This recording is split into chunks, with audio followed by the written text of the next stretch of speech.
Assalamualaikum warahmatullahi wabarakatuh. Apa kabar Ananda semua? Semoga sehat-sehat selalu dan selalu dalam lindungan Allah Subhanahu wa taala.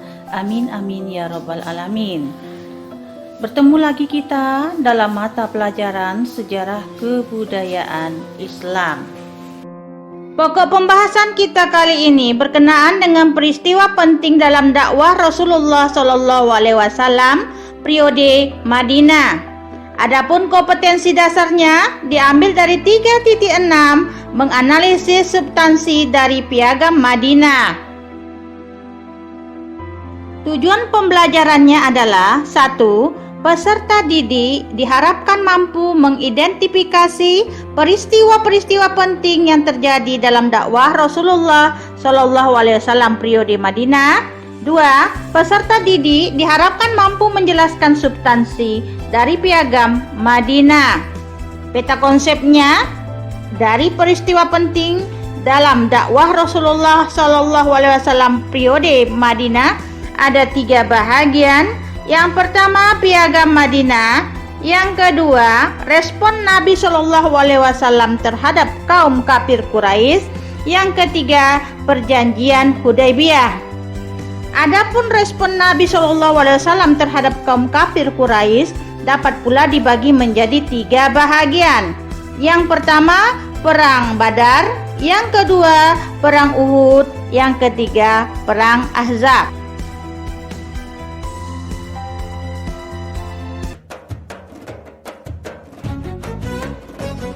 Raditu billahi rabbah wa bil islam dinah.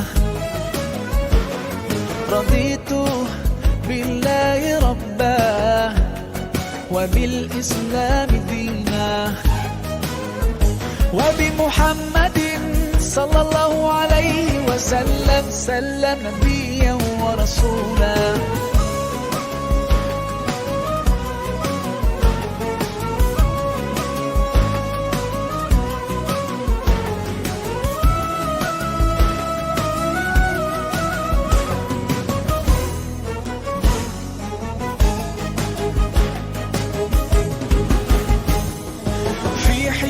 ربي غايتي رضاك والقلب في يقين يحيا على هداك ذو الجلال في علاه ما لنا سواه هو واهب الحياة فلنبتغي رضاه القادر الحليم الغافر الرحيم إن قال كن يكن سبحانه العظيم. رضيت بالله ربا وبالإسلام دينا. رضيت بالله ربا وبالإسلام دينا وبمحمد صلى الله عليه وسلم سلم نبيا ورسولا.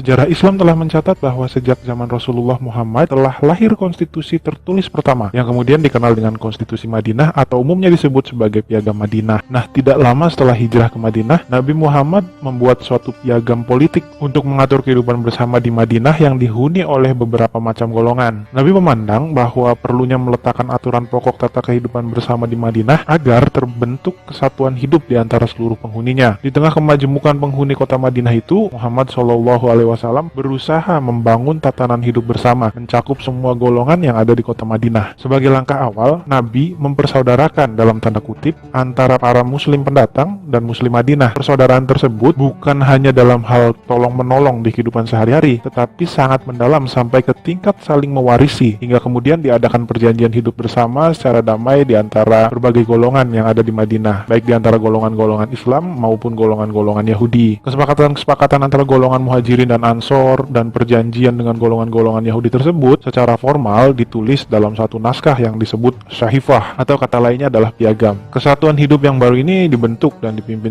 langsung oleh Nabi Muhammad SAW sendiri dan menjadi negara berdaulat. Nah, dengan demikian di Madinah, Nabi Muhammad bukan saja mempunyai sifat Rasulullah, tetapi juga mempunyai sifat sebagai kepala negara. Para ahli sejarah menyebut naskah politik yang dibuat Nabi Muhammad itu dengan nama yang bermacam-macam. Montgomery Watt menamainya dengan The Constitution of Medina, sedangkan Zainal Abidin Ahmad menamainya dengan piagam. Ditetapkannya piagam politik tersebut merupakan salah satu siasat Rasul setelah hijrah ke Madinah yang dimaksudkan untuk membina kesatuan hidup berbagai golongan warga Madinah. Nah, dalam piagam tersebut dirumuskan kebebasan beragama, hubungan antar kelompok, kewajiban mempertahankan kesatuan hidup, dan lain-lain. Berdasarkan isi piagam Madinah itulah warga Madinah yang majemuk secara politis dibina di bawah pimpinan Nabi Muhammad sendiri. Jadi jika kita kaji muatan materi konstitusi Madinah secara mendalam, kita akan mendapat gambaran tentang karakteristik masyarakat dan negara Islam pada masa-masa kelahiran dan perkembangannya. Masyarakat pendukung piagam ini adalah masyarakat majemuk yang terdiri atas berbagai suku dan agama. Konstitusi Madinah secara tegas mengakui eksistensi suku, bangsa, dan agama dan memelihara unsur solidaritasnya dengan menggariskan kesetiaan pada masyarakat yang lebih luas di atas suku-suku. Semua warga negara mempunyai kedudukan yang sama, wajib saling menghormati dan wajib kerjasama antar sesama mereka, serta tidak boleh seorang pun diperlakukan secara buruk. Negara mengakui, melindungi, dan menjamin kebebasan menjalankan ibadah dan agama, baik bagi orang muslim maupun non-muslim.